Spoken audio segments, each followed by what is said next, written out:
తినటానికి తిండి లేనటువంటి పరిస్థితుల్లో కరువు కాటకాలతో చనిపోతున్నటువంటి ప్రజానికాన్ని రక్షించడానికి ఉన్న ఏకైక మార్గం బహుళార్థక సాధక ప్రాజెక్టులు కట్టడం. అందులో భాగంగానే ఏనాడో 1955 10వ తారీఖు డిసెంబర్ 1955 నాడు ప్రధాని జవహర్లాల్ నెహ్రూ గారు వేసినటువంటి పునాది నందికొండ దగ్గర ఒక తట్టలో ఇంత మట్టి మోసుకొని ప్రధానిగా ఆ నందికొండ దగ్గర పునాదులేస్తే ఆ ప్రాజెక్ట్ని పూర్తి చేసి 312 టీఎంసీల కెపాసిటీతో పూర్తి చేసి మనందరి ప్రియతమ నాయకురాలు శ్రీమతి ఇందిరాగాంధీ గారు ప్రధానమంత్రిగా ఆ సాగర కాలువ నీళ్లు లెఫ్ట్ కెనాల్ రైట్ కెనాల్ నీళ్లు వదిలిపెడితే అక్కడ లాకులు ఎత్తితే బిరబిరా పారుతూ కొన్ని వందల కిలోమీటర్లు ప్రయాణం చేస్తూ మనం దుక్కి దున్నే పొలంలో మనం నిలబడితే మన కాళ్ళకి కృష్ణా నది నీళ్లు తాకి ఈ పంటలు పండించుకుంటూ ఈరోజు మనం సుభిక్షంగా ఉంటున్నాం. చివరికి చింతకాణి మండలంలో ఉన్నటువంటి రైతులంతా ఈరోజు 5 ఏళ్లతో అన్నం తింటున్నామనంటే అది కేవలం నాగార్జున సాగర్ నీళ్లు మాత్రమే తప్ప ఆ తర్వాత ఒక్క చుక్క నీరు కూడా ఎవరు మనకి ఇవ్వలేదు. అందుకే వీటిని ఆధునిక దేవాలయాలని చెప్పి 1967లో దీన్ని ప్రారంభం చేస్తే ఒక్కసారి ఆలోచన చేయండి. ఈనాటి వరకు కూడా కొన్ని వందల కిలోమీటర్లు ప్రయాణం చేస్తున్నా కూడా ఇరిగేషన్ ప్రాజెక్ట్తో పాటు పవర్ ప్రాజెక్ట్స్ డ్యామ్ కింద డ్యామ్కి లెఫ్ట్ సైడ్ రైట్ సైడ్ ఉంటే కూడా దాదాపు 59 సంవత్సరాలు అంటే ఒక 6 దశాబ్దాలు 60 సంవత్సరాలు చెక్కు చెదరలేదు ఆ ప్రాజెక్టు. అది కాంగ్రెస్ పార్టీ నిబద్ధతకి ప్రజల పక్షాన కాంగ్రెస్ పార్టీ కట్టేటువంటి ప్రాజెక్టుకి నిదర్శనం అని చెప్పడానికి నేను అది ఒక ఉదాహరణగా చెప్తా ఉన్నా. అదే స్థాయిలో శ్రీశైలం బహుళార్థక ప్రాజెక్ట్ 1982లో ఇందిరాగాంధీ గారు నెహ్రూ గారు ఫౌండేషన్ వేస్తే 82లో మొదలుపెట్టిన ప్రాజెక్ట్ ఒక పవర్ ప్రాజెక్ట్తో పాటు ఇరిగేషన్ ఇస్తూ 308 టీఎంసీల కెపాసిటీతో ఈనాటి వరకు కూడా చెక్కు చెదరలేదు. అక్కడున్న స్టోరేజ్ నీళ్లతోనే ఈరోజు కూడా నాగార్జున సాగర్కి నీళ్ళు వస్తున్నాయి, అక్కడ నుంచి మన పొలాలకు నీళ్ళు వస్తూ ఉన్నాయి. అలాగే జోరాల ప్రాజెక్ట్ 1981లో మొదలుపెట్టిన కట్టినటువంటి ప్రాజెక్ట్ ఈనాటికి కూడా చెక్కు చెదరలేదు. రైట్ కెనాల్ లెఫ్ట్ కెనాల్ ద్వారా మల్టీపర్పస్ డ్యామ్గా అది పనిచేస్తూనే ఉంది. అది కృష్ణా నది పైన చివరికి పులిచింతల ప్రాజెక్టులు కూడా ఆనాటి కాంగ్రెస్ ప్రభుత్వాలే కట్టాయి.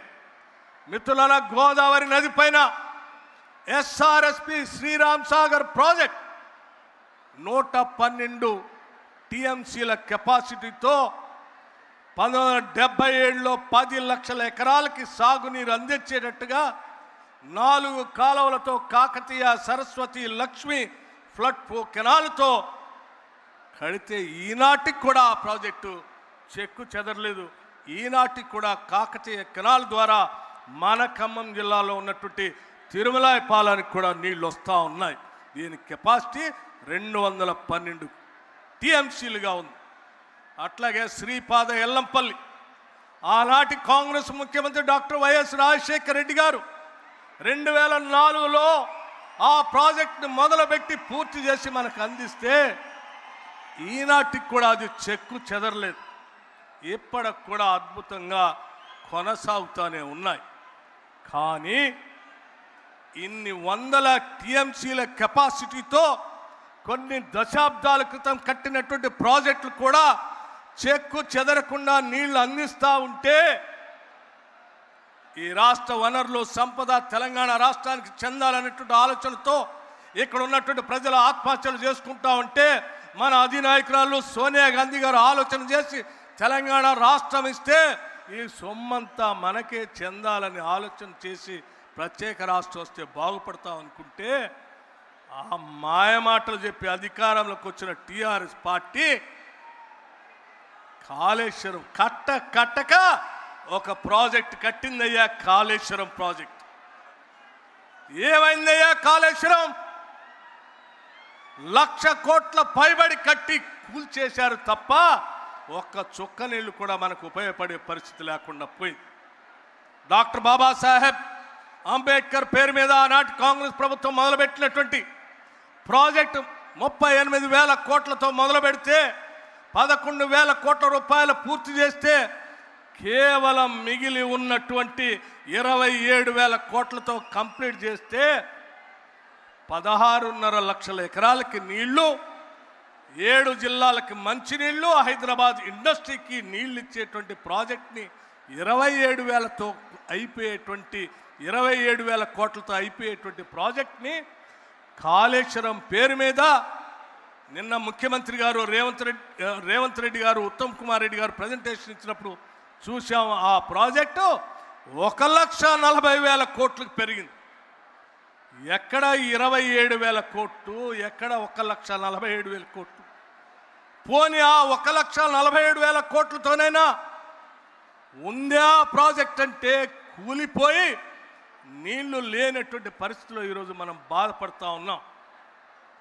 ఆనాటి కాంగ్రెస్ ప్రభుత్వాలు కట్టినటువంటి ప్రాజెక్ట్, ఒక్కొక్క ప్రాజెక్ట్ టీఎంసీ కెపాసిటీ 100 టీఎంసీల పైన ఉంటే కూడా చెక్కు చెదరలేదు. కానీ మేడిగడ్డ, అన్నారం, సుందిళ్ళ, మేడిగడ్డ వచ్చి కేవలం 5 టీఎంసీలు, అన్నారం వచ్చి 10 టీఎంసీలు, లేకపోతే సుందిళ్ళు వచ్చి ఒక 8 టీఎంసీల కెపాసిటీలో ఉన్న ఈ ప్రాజెక్టులే కేవలం 10 టీఎంసీ లోపులోనే నీళ్లు మోయలేకుండా కొట్టుకొని పోయే పరిస్థితి వస్తే ఎంత దుర్వినియోగం చేశారో నిధులు ఒక్కసారి ఆలోచన చేయాల్సిందిగా యావత్ రాష్ట్ర రైతాంగ సోదరులందరికీ తెలియజెప్పడం కోసమే నేను ఈ లెక్కలు చెప్పానని మీ అందరికీ నేను సవినయంగా మనవి చేస్తా ఉన్నాను. మిత్రులారా, ఆలోచన చేయండి. ఇంకా తగుదనమ్మా అని చెప్పి ఒక పెద్ద మనిషి హరీష్ రావు గారు బయలుదేరి అబద్ధాలన్నీ పోగేసి అవినీతి సొమ్ముతో పోగేసుకున్న సోషల్ మీడియాలో, లేకపోతే వాళ్ళు పెట్టుకున్నటువంటి నమస్తే తెలంగాణ పేపర్లో, లేకపోతే టీ న్యూస్లోనో నిన్న మొన్న వారి సోదరు చెప్తా ఉన్నారు. పాయనీర్ అనే ఇంగ్లీష్ పేపరు 188 కోట్లతో కొన్నారటటువంటి పత్రికల్లో తప్పుడు వార్తలు కాంగ్రెస్ ప్రభుత్వం మీద సృష్టించి ప్రజల్ని తప్పుదో పట్టించి ఇంకా ఏదో చేయాలని తాపత్రయపడుతున్నారు. తస్మాత్ జాగ్రత్త. ఇటువంటి వ్యక్తులు మళ్ళీ గ్రామాల్లోకి వస్తే ఈ రాష్ట్రం సర్వనాశనం అయిపోతుంది. ఎందుకంటే నేను చాలా స్పష్టంగా చెప్పదలుచుకున్నాను. మిత్రులారా, సీతారామ ప్రాజెక్ట్ ఇప్పుడు మన జిల్లాకు సంబంధించిన ప్రాజెక్ట్ తుమ్మల నాగేశ్వరరావు గారు చెప్పారు చాలా స్పష్టంగా. ఈరోజు మన ప్రభుత్వం వచ్చిన తర్వాత మీరు ఆనాడు ప్రాజెక్టు మొదలుపెట్టి గాలికి వదిలేసిపోతే, కాంగ్రెస్ ప్రభుత్వం వచ్చిన తర్వాత రాజీవ్ కెనాల్ అని ప్రత్యేకంగా డిజైన్ చేసి 100 కోట్లు పైబడి నిధులు కేటాయించి ఇవాళ లిఫ్ట్ చేస్తే ఆ నీళ్లు ఎన్ఎస్పి కెనాల్లోకి వచ్చి వైరా చెరువులోకి వచ్చి ఉపయోగపడేటట్టుగా తయారైన తప్ప వాళ్ళలాగా చేసి ఉంటే చాలా నష్టపోయేవాడు. ఇందిరాసాగర్, రాజీవ్ సాగర్ కేవలం 1,400 కోట్లతో అయిపోయేదాన్ని 24,000 కోట్లకు పెంచి అటు కాళేశ్వరం ప్రాజెక్ట్ని, ఇటు సీతారామ ప్రాజెక్ట్ని రాష్ట్ర ప్రజలపైన ఒక్క గోదావరి నదిపైనే దాదాపు 1,50,000 కోట్లు దోపిడీ చేసినటువంటి టీఆర్ఎస్ ప్రభుత్వం తిరిగి ఆనాటి ప్రభుత్వం తిరిగి మళ్ళీ మధ్యకు వచ్చి కట్టుకథలు చెప్పడం కోసం ప్రయత్నం చేస్తున్నారు. జాగ్రత్తగా ఉండాల్సినటువంటి అవసరం ఉందని మీ అందరికీ నేను మనవి చేస్తా ఉన్నాను. మిత్రులారా, ఈరోజు కాంగ్రెస్ పార్టీ అనేక కార్యక్రమాలు చేపట్టింది. మీ అందరికీ నేను చాలా స్పష్టంగా చెప్పదలుచుకున్నటువంటి అంశం, ఆనాడు టీఆర్ఎస్ పార్టీ చేసినటువంటి అరాచకాలు, మిగులు బడ్జెట్, ఆ మిగులు బడ్జెట్తో పాటు 8,21,000 కోట్లు అప్పు చేసి పోతే ఈనాటి ప్రభుత్వం ఆ అప్పుకు సంబంధించి కేవలం 2.5 సంవత్సరాల్లో 2,08,000 కోట్ల అప్పు కట్టి కూడా 2,08,000 కోట్ల అప్పు కట్టి కూడా ప్రతి నెల ఉద్యోగస్తులు జీతాలు ఇచ్చేటువంటి కార్యక్రమం చేపట్టాం. ఆనాడు ఉద్యోగస్తుల కోసం 10,000 కోట్ల రూపాయల బిల్లులు పెండింగ్ పట్టిపోతే ఈనాటి క్యాబినెట్ ముఖ్యమంత్రి రేవంత్ రెడ్డి గారి నాయకత్వంలో ఉన్నటువంటి క్యాబినెట్ ఆలోచన చేసి రాష్ట్రంలో పనిచేస్తున్న ఉద్యోగస్తుల బిల్లులన్నీ కూడా క్లియర్ చేయాలని నెలకి 2,000 లెక్క దాదాపు 6,000 కోట్ల రూపాయల్ని అప్పు కడుతూ కూడా వాళ్ళకి పెండింగ్ బిల్లులు క్లియర్ చేస్తూ మొదటి తారీఖు నాడే జీతాలు ఇచ్చే పరిస్థితుల్లో రాష్ట్ర ప్రభుత్వం పనిచేస్తూ ఉంది. ఈ అప్పు కడుతూనే ప్రతి నెల జీతాలు ఇస్తూనే పెండింగ్ బిల్లులు ఇస్తూనే ఆనాటి టిఆర్ ప్రభుత్వంలో ఉన్నటువంటి షాదీ ముబారక్ బంద్ చేయకుండా, కళ్యాణ్ లక్ష్మి బంద్ చేయకుండా వాటితో పాటు ఈరోజు కాంగ్రెస్ ప్రభుత్వం రూపాయి పోగేసి అనేక సంక్షేమ కార్యక్రమాలు చేపడుతూ ముందుకు పోతున్నాం. రైతు సంక్షేమంతో పాటు ఇందిరమ్మ ఇళ్ళకి 4,50,000 ఇళ్ళని ఒకటేసారి రాష్ట్ర ప్రభుత్వం శాంక్షన్ చేసింది. ఒక్కొక్క ఇంటికి 5 లక్షల రూపాయల లెక్క ఇస్తూ ఈ దేశ చరిత్రలోనే ఏ రాష్ట్రం కట్టలేనటువంటి ఇళ్ళని ఈరోజు మనం కడతా ఉన్నాం. అట్లాగే 1,06,00,000 కుటుంబాలకి ఓ పక్క అప్పు జీతాలు చేస్తూ కూడా 1,06,00,000 కుటుంబాలకి సన్నబియ్యం అదనంగా ఇస్తూ ఉన్నాం. మనం వచ్చిన తర్వాత 53 లక్షల కుటుంబాలకి ఉచిత కరెంటు, 200 యూనిట్లు ఫ్రీ పవర్ ఇస్తూ ఉన్నాం. వాళ్ళు చేసిన అప్పులు కడుతూనే, అట్లాగే వారు చేసిన అప్పులు కడుతూనే 5 లక్షల నుంచి 10 లక్షల వరకు రాజీవ్ ఆరోగ్యశ్రీ పథకాన్ని పెంచాం. వారు తెచ్చినటువంటి అప్పులకి వడ్డీలు కడుతూనే 5 లక్షల నుంచి 10 లక్షల వరకు వడ్డీ లేని రుణాల పథకాన్ని పెంచాం. వారు చేసిన అప్పులకి వడ్డీలు అసలు కడుతూనే ఉచిత బస్సు మహిళల కోసం ఏర్పాటు చేశాం. వారు తెచ్చిన అప్పుకి అసలు వడ్డీ కడుతూనే అదనంగా కొత్త రేషన్ కార్డుని రాష్ట్ర వ్యాప్తంగా ఇచ్చాం. వారు తెచ్చిన అప్పుకి వడ్డీ అసలు కడుతూనే రాష్ట్ర వ్యాప్తంగా ఉన్నటువంటి విద్యార్థులకి డైట్ ఛార్జెస్ 40% పెంచాం. 200% కాస్మెటిక్ ఛార్జెస్ పెంచాం.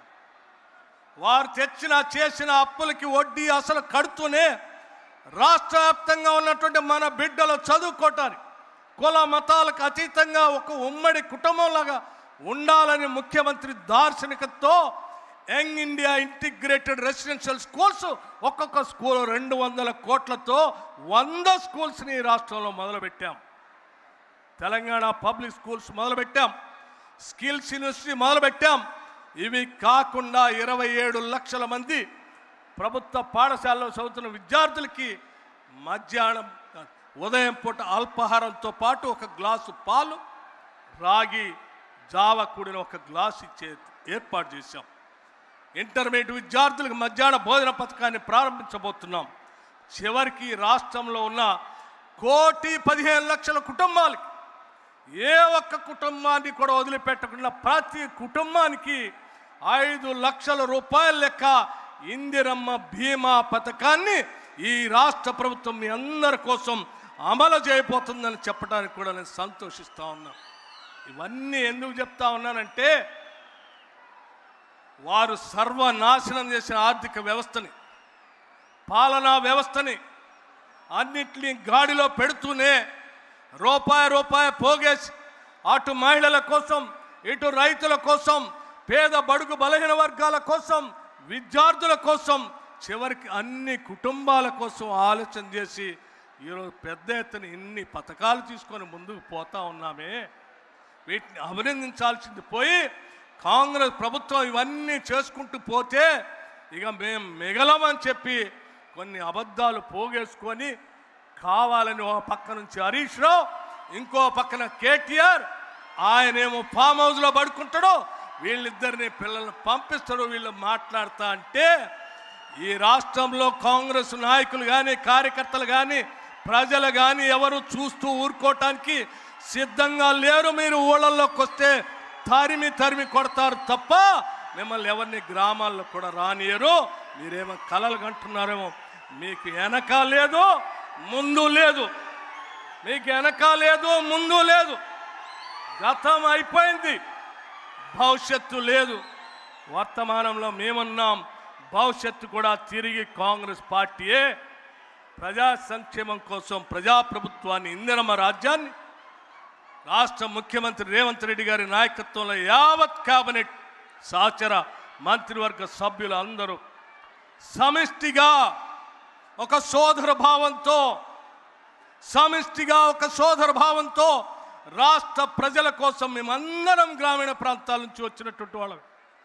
ముఖ్యమంత్రి రేవంత్ రెడ్డి గారు కానీ, లేకపోతే నేను కానీ, తుమ్మల నాగేశ్వరరావు గారు కానీ, ఉత్తమ్ కుమార్ రెడ్డి గారు కానీ, శ్రీధర్ బాబు గారు కానీ, లేకపోతే సభాపతి గారు కానీ, శాసనమండలి చైర్మన్ గారు కానీ, రెవెన్యూ శాఖ మంత్రి గారు కానీ, వాకిట్ శ్రీహరి గారి కానీ, ఇక్కడ ఉన్నటువంటి మంత్రివర్గ సహచరులు అందరూ కూడా గ్రామీణ ప్రాంతాల నుంచి వచ్చినటువంటి వాళ్ళమే. గ్రామాలు బాగుండాలి, వ్యవసాయం బాగుండాలి, రైతు బాగుండాలి, బలహీన వర్గాలు బాగుండాలి, యావత్ తెలంగాణ రాష్ట్రం సుభిక్షంగా ఉండాలి. అదే మా అందరి ఆలోచన. ఈ రాష్ట్రం ప్రపంచంతో పోటీ పడేటట్టుగా ముందుకు తీసుకొని పోవటం కోసం 2047 $3 trillion ఎకానమీతో ప్రపంచంతో పోటీ పడేట్టుగా ఈ రాష్ట్రాన్ని తీసుకొని పోతాం తప్ప గుంట నక్కల్ని మాత్రం, తోడేళ్లు మాత్రం ఈ రాష్ట్రం మీద పడనీయం, దోపిడి గురి కానీయం.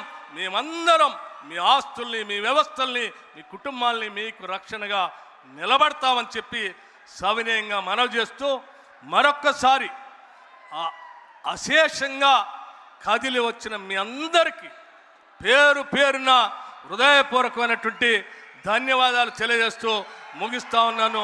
నమస్కారం. జై హింద్, జై తెలంగాణ.